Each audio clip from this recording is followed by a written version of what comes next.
प्रभु दा सदीपक आनंद, जिस आनंद के बारे परमेश्वर ने साडे नाल गल कीती हुई आ कि प्रभु दा सदीपक आनंद असी किस तरह प्राप्त कर सकते हाँ। तो पढ़ते हैं गलातियां 5:22।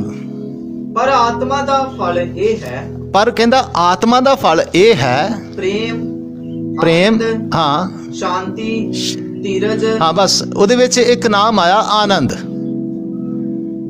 कि ये आनंद दा फल सानू किस तरह लग सकदा। आत्मा दा फल आ, और ये आत्मा दा फल सानू किस तरह लग सकदा, जां किस तरह असी इस परमेश्वर दे सदीपक आनंद दे विच जा सकते हैं। तो यशाया 61 बाप उहदा 7 वचन भी एक बार पढ़ दीए। यशाया नबी दी किताब 61 बाप उहदा 7 वचन।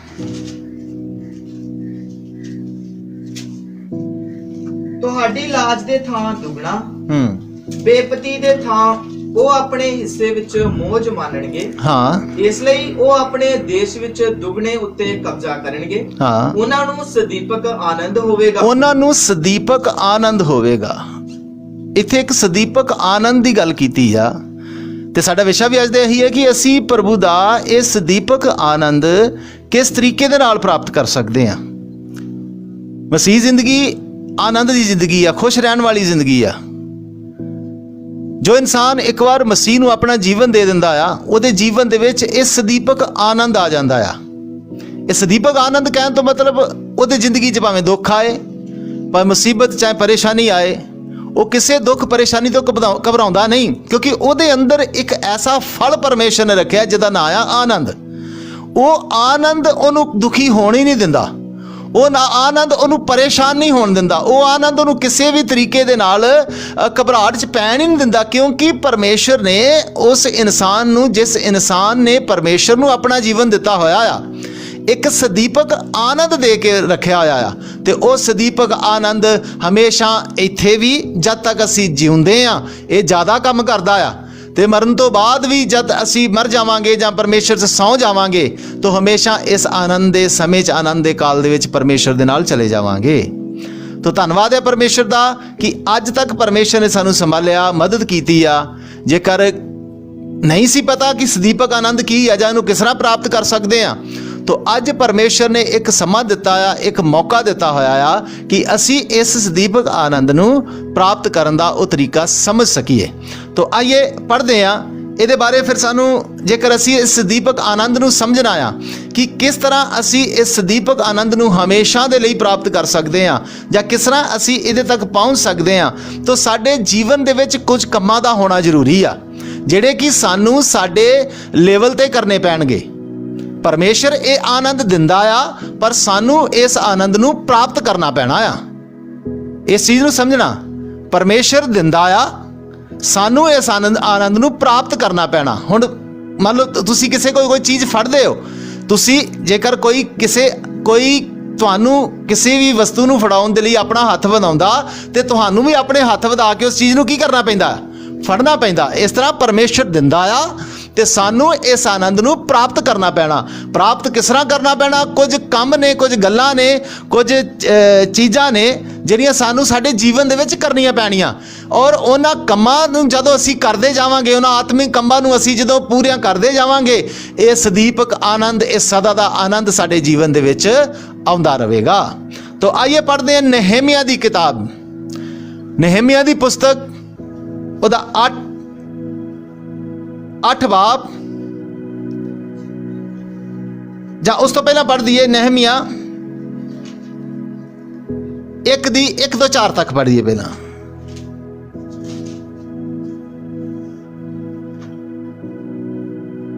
हकलिया दे पुत्र नहम्याह दियां गल्लां। हाँ, ਤਾਂ ਇਉਂ ਹੋਇਆ ਕਿ 20ਵੇਂ ਵਰੇ ਇਸਲੇਵ ਦੇ ਮਹੀਨੇ ਵਿੱਚ ਮੈਂ ਸ਼ੂਸ਼ਨ ਦੇ ਮਹਿਲ ਵਿੱਚ ਸਾਂ। ਨਹਿਮੀਆ ਲਿਖ ਰਿਹਾ ਕਹਿੰਦਾ ਮੈਂ ਸ਼ੂਸ਼ਨ ਰਾਜਾ ਦੇ ਮਹਿਲ ਦੇ ਵਿੱਚ ਸੀ। ਹਾਂ, ਅਤੇ ਮੇਰੇ ਭਰਾਵਾਂ ਵਿੱਚੋਂ ਹਨਾਨੀ ਅਤੇ ਯਹੂਦੀਆਂ ਵਿੱਚੋਂ ਕਈ ਮਨੁੱਖ ਮੇਰੇ ਕੋਲ ਆਏ। ਹਾਂ, ਤਾਂ ਮੈਂ ਉਹਨਾਂ ਕੋਲੋਂ ਉਹਨਾਂ ਦੇ ਬਚਿਆ ਹੋਇਆਂ ਯਹੂਦੀਆਂ ਦੇ ਵਿਖੇ, ਇਹ ਸ਼ੂਸ਼ਨ ਰਾਜਾ ਦੇ ਮਹਿਲ 'ਚ ਆ, ਇਹ ਉੱਥੇ ਨੌਕਰੀ ਕਰਦਾ ਆ।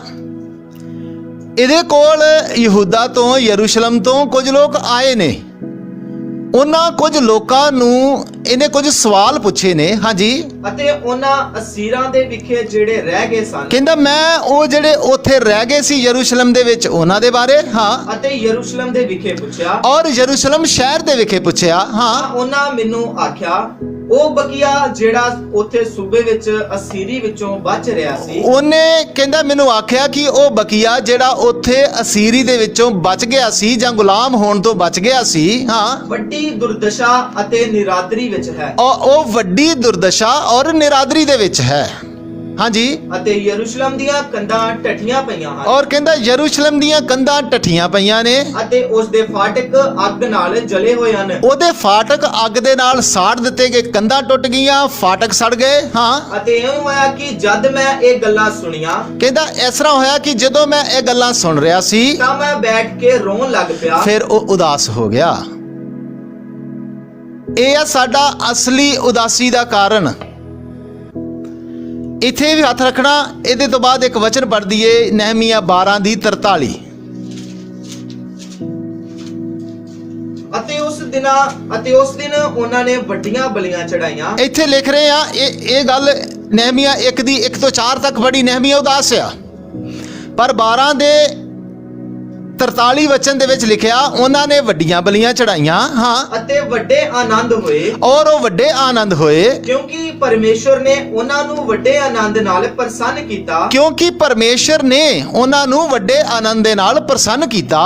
ਨਾਲੇ ਬੱਚੇ ਹਾਂ, ਅਤੇ ਤੀਵੀਆਂ ਵੀ, ਦੇਖੋ ਉਹਨਾਂ ਦੇ ਉਦੋਂ ਜਿੱਦਣ ਪਰਮੇਸ਼ਰ ਨੇ ਉਹਨਾਂ ਨੂੰ ਖੁਸ਼ ਕੀਤਾ, ਉਹਨਾਂ ਦੇ ਬੱਚੇ ਵੀ, ਉਹਨਾਂ ਦੀਆਂ ਤੀਵੀਆਂ ਵੀ ਆਨੰਦ ਹੋਈਆਂ, ਖੁਸ਼ ਹੋਈਆਂ। ਅਤੇ ਯਰੂਸ਼ਲਮ ਦਾ ਇਹ ਆਨੰਦ ਦੂਰ ਤੀਕਰ ਸੁਣਿਆ ਗਿਆ। ਹਾਲੇਲੂਇਆ। ਲਿਖਿਆ ਯਰੂਸ਼ਲਮ ਦੇ ਲੋਕਾਂ ਦਾ ਇਹ ਆਨੰਦ ਦੂਰ ਤੱਕ ਸੁਣਿਆ ਗਿਆ। ਇਹ ਦੋਨਾਂ ਆਇਤਾਂ ਦੇ ਵਿੱਚ ਅਸੀਂ ਜਿਸ ਫਰਕ ਨੂੰ ਦੇਖਦੇ ਹਾਂ, ਇੱਕ ਬਾਪ ਦੀ 1 ਤੋਂ ਲੈ ਕੇ 4 ਤੱਕ ਜਦੋਂ ਪੜਿਆ ਨਹਿਮੀਆ ਉਦਾਸ ਹੋ ਗਿਆ, ਪਰ 12 ਬਾਪ ਦੀ 43 ਆਇਤ ਤੱਕ ਆਉਂਦੇ ਆਉਂਦੇ ਲਿਖਿਆ ਉਹ ਉਦਾਸੀ ਐਸੇ ਆਨੰਦ 'ਚ ਬਦਲੀ ਆ ਕਿ ਇਹ ਆਨੰਦ ਬਾਹਰ ਦੂਸਰੇ ਦੇਸ਼ਾਂ ਤੱਕ ਵੀ ਸੁਣਾਈ ਦੇ ਰਿਹਾ ਆ। ਇਹ ਕਿਸ ਤਰ੍ਹਾਂ ਹੋਇਆ? ਇਸ ਆਨੰਦ ਨੂੰ ਉਹਨਾਂ ਨੇ ਕਿਸ ਤਰ੍ਹਾਂ ਪ੍ਰਾਪਤ ਕੀਤਾ? ਕਿਸ ਤਰੀਕੇ ਨਾਲ ਉਹ ਇਸ ਆਨੰਦ ਦੇ ਇਸ ਦੁਖੀ ਹੋਏ ਲੋਕ ਐਸੇ ਆਨੰਦ ਨੇ ਕਿ ਜਿਸ ਤਰ੍ਹਾਂ ਦੂਸਰੇ ਦੇਸ਼ਾਂ 'ਚ ਕੀ ਹੋ ਰਿਹਾ ਆ। ਅੱਜ ਤੁਸੀਂ ਦੇਖ ਰਹੇ ਹੋ ਕਿ ਸਰੀਰਕ ਤੌਰ ਤੇ ਤੁਸੀਂ ਜਦੋਂ ਕਿਸੇ ਦੇ ਘਰ ਕੋਈ ਵਿਆਹ ਹੁੰਦਾ ਆ, ਤਾਂ ਜਦੋਂ ਸਾਨੂੰ ਨਹੀਂ ਪਤਾ ਕਿਸੇ ਦੇ ਘਰ ਕੋਈ ਪ੍ਰੋਗਰਾਮ ਆ, ਪਰ ਅੱਜ ਸਿਸਟਮ ਐਸੇ ਆਏ ਨੇ, ਉਹ ਡੀਜੇ ਲਾਉਂਦੇ ਨੇ ਜਾਂ ਕੁਝ ਐਸਾ ਲਾਈਟਾਂ ਵਗੈਰਾ ਕਰਦੇ ਨੇ, ਉਥੋਂ ਡੀਜੇ ਦੀ ਆਵਾਜ਼ ਔਰ ਉਹ ਲਾਈਟਾਂ ਸਾਨੂੰ ਕੀ ਦੱਸਦੀਆਂ ਨੇ? ਅੱਜ ਇਹ ਘਰ ਕੀ ਹੋ ਰਿਹਾ ਆ? ਆਨੰਦ ਆ, ਪੂਰਾ ਖੁਸ਼ ਆ।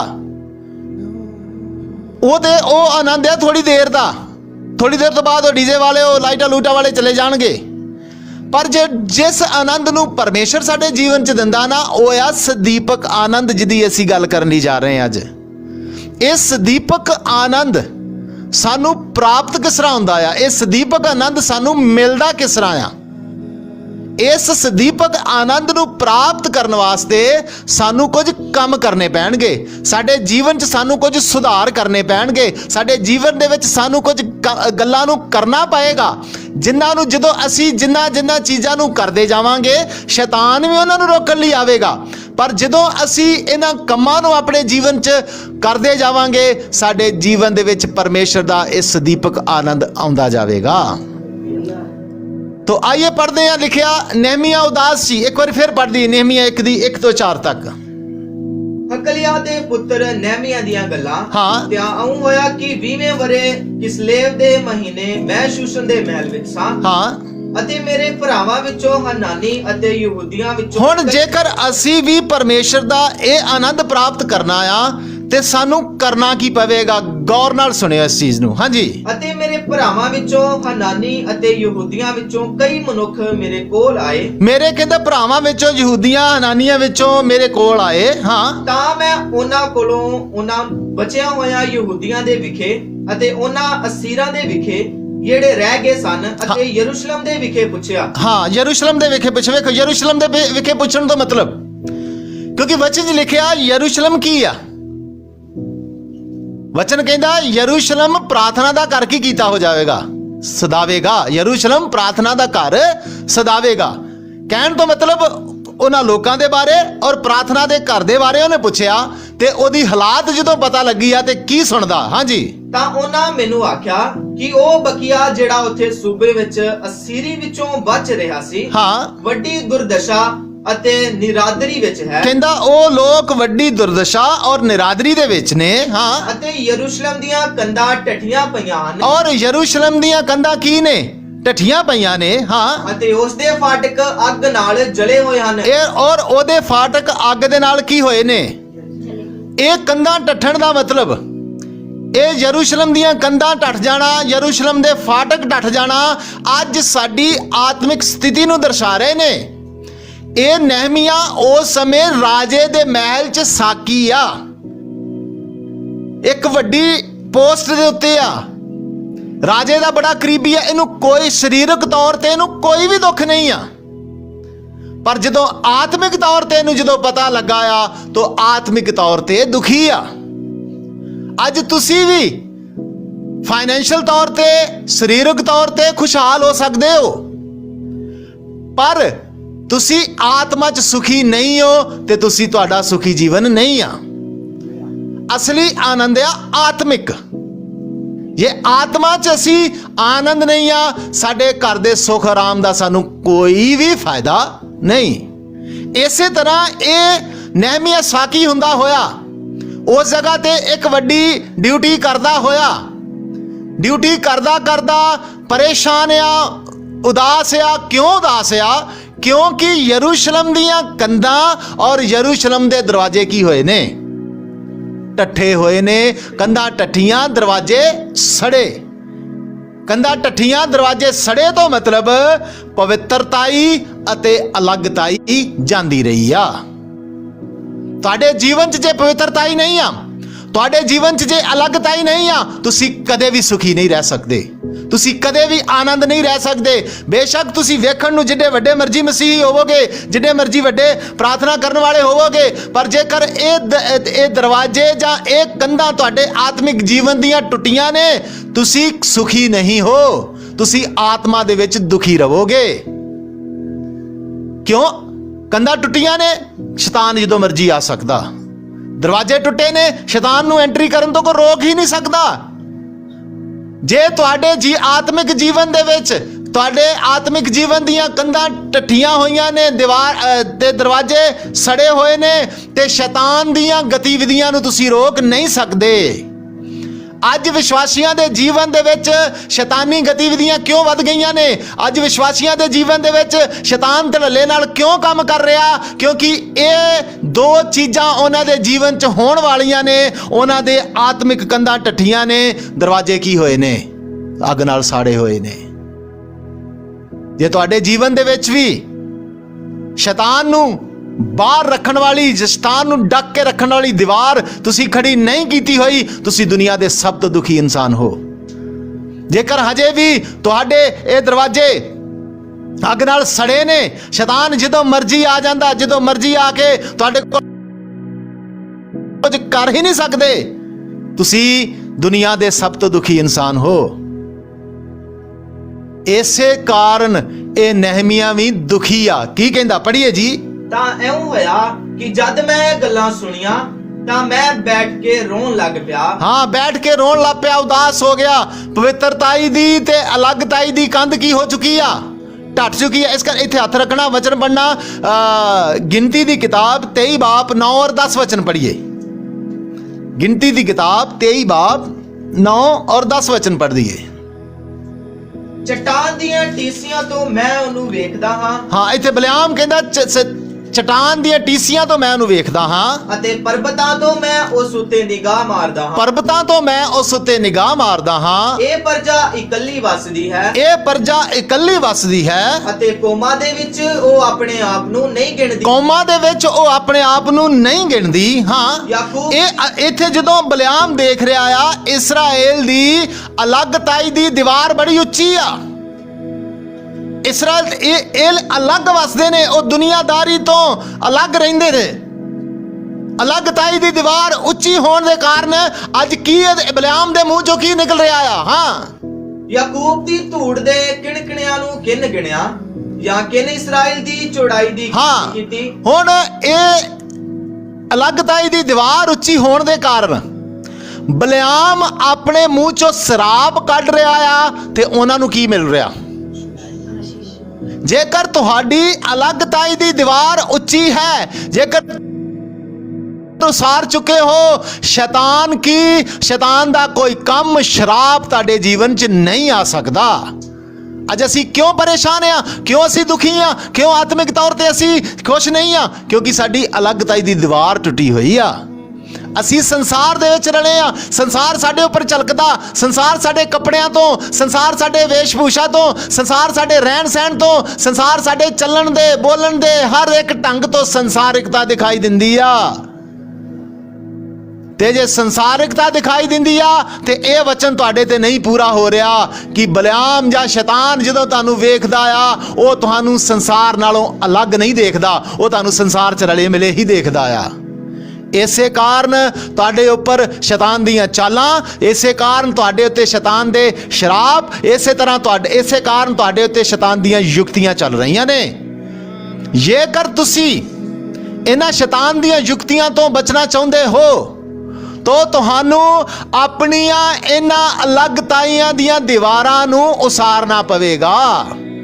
ਨਹੀਂ ਤੇ ਤੁਸੀਂ ਖੁਸ਼ਹਾਲ ਹੁੰਦਿਆਂ ਹੋਇਆਂ ਵੀ, ਸਰੀਰਕ ਤੌਰ ਤੇ, ਫਾਈਨੈਂਸ਼ੀਅਲ ਤੌਰ ਤੇ ਖੁਸ਼ਹਾਲ ਹੁੰਦਿਆਂ ਹੋਇਆਂ ਵੀ ਤੁਸੀਂ ਦੁਖੀ ਰਹੋਗੇ। ਕਿਉਂਕਿ ਅਸਲੀ ਆਨੰਦ ਉਹੀ ਆ ਜਿਹੜਾ ਪ੍ਰਭੂ ਯਿਸੂ ਮਸੀਹ ਦਿੰਦਾ ਆ। ਅਸਲੀ ਆਨੰਦ ਉਹੀ ਆ ਜੋ ਪਵਿੱਤਰ ਆਤਮਾ ਦਿੰਦਾ ਆ। ਅਸਲੀ ਆਨੰਦ ਉਹੀ ਆ ਜਿਹਨੂੰ ਅਸੀਂ ਸਦੀਪਕ ਆਨੰਦ ਕਹਿੰਦੇ ਆ। ਤੇ ਸਦੀਪਕ ਆਨੰਦ ਤਾਂ ਹੀ ਮਿਲਦਾ ਆ ਜੇਕਰ ਸਾਡੀਆਂ ਯਰੂਸ਼ਲਮ ਦੀਆਂ ਦੀਵਾਰਾਂ ਔਰ ਸਾਡੇ ਯਰੂਸ਼ਲਮ ਦੇ ਫਾਟਕ ਬਣੇ ਹੋਣਗੇ। ਇਹ ਸਾਡਾ ਯਰੂਸ਼ਲਮ ਹੁਣ ਕਿੱਥੇ ਆ? ਇਹ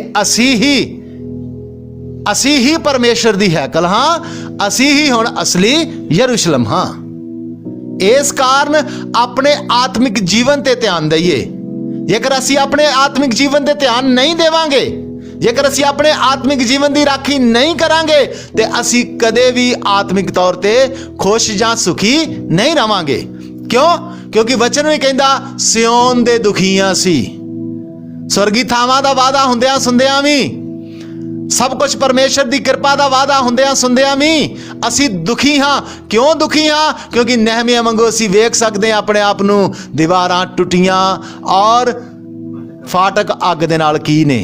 ਜਲੇ ਹੋਏ ਨੇ। ਤੇ ਫਿਰ ਹੁਣ ਕਰਨਾ ਕੀ ਆ?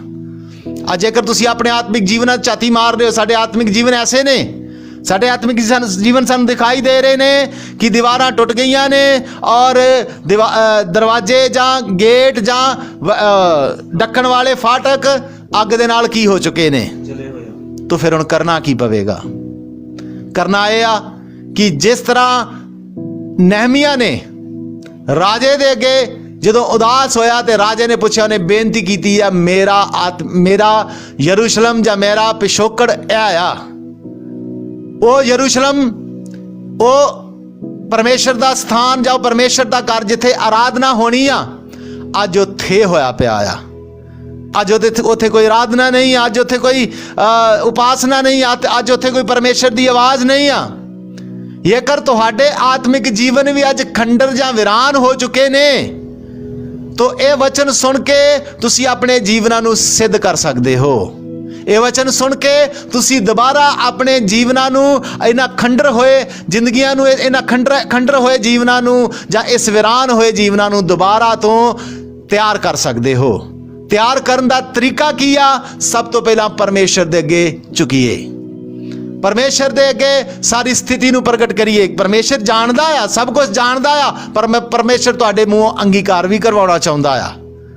ਅੰਗੀਕਾਰ ਕਰੀਏ, ਪਰਮੇਸ਼ਰ ਮੈਂ ਗਲਤ, ਮੈਂ ਪਾਪੀ ਸੀ, ਮੈਂ ਡਿੱਗ ਗਿਆ, ਪਰ ਮੈਂ ਅੱਜ ਤੋਂ ਫੇਰ ਦੁਬਾਰਾ ਆਪਣੇ ਜੀਵਨ ਨੂੰ ਪਵਿੱਤਰਤਾਈ ਤੇ ਅਲੱਗਤਾਈ ਦੇ ਵਿੱਚ ਦ੍ਰਿੜ ਕਰਨਾ ਚਾਹੁੰਦਾ ਹਾਂ। ਮੈਂ ਫੇਰ ਦੁਬਾਰਾ ਆਪਣੇ ਜੀਵਨ ਨੂੰ ਪਵਿੱਤਰਤਾਈ ਦੇ ਵਿੱਚ ਔਰ ਅਲੱਗਤਾਈ ਦੇ ਵਿੱਚ ਕਾਇਮ ਕਰਨਾ ਚਾਹੁੰਦਾ ਹਾਂ। ਨਵੇਂ ਸਿਰਿਓਂ ਮੈਂ ਆਪਣੀ ਪਵਿੱਤਰਤਾਈ ਦੀਆਂ ਔਰ ਸੰਸਾਰ ਤੋਂ ਅਲੱਗਤਾਈ ਦੀਆਂ ਦੀਵਾਰਾਂ ਨੂੰ ਖੜੀਆਂ ਕਰਨਾ ਚਾਹੁੰਦਾ ਹਾਂ। ਪਰਮੇਸ਼ਰ ਇਹਦੇ ਵਿੱਚ ਤੁਹਾਡੀ ਮਦਦ ਕਰੇਗਾ।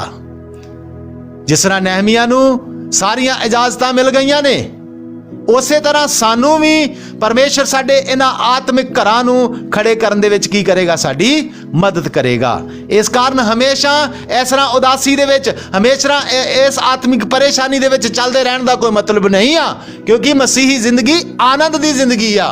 ਹਮੇਸ਼ਾ ਦਾ ਆਨੰਦ ਸਾਡੇ ਅੰਦਰ ਆ, ਹਮੇਸ਼ਾ ਦੀ ਜ਼ਿੰਦਗੀ ਸਾਡੇ ਅੰਦਰ ਆ। ਇਸ ਕਰਕੇ ਜਿਨ੍ਹਾਂ ਨੂੰ ਪਰਮੇਸ਼ਰ ਨੇ ਹਮੇਸ਼ਾ ਦੀ ਜ਼ਿੰਦਗੀ ਦਿੱਤੀ, ਜਿਨ੍ਹਾਂ ਨੂੰ ਪਰਮੇਸ਼ਰ ਨੇ ਹਮੇਸ਼ਾ ਦਾ ਆਨੰਦ ਦਿੱਤਾ ਆ, ਉਹ ਉਦਾਸ ਕਿਉਂ ਰਹਿਣ? ਉਹ ਦੱਬੇ ਕਿਉਂ ਰਹਿਣ? ਉਹ ਕੁਚਲੇ ਕਿਉਂ ਰਹਿਣ?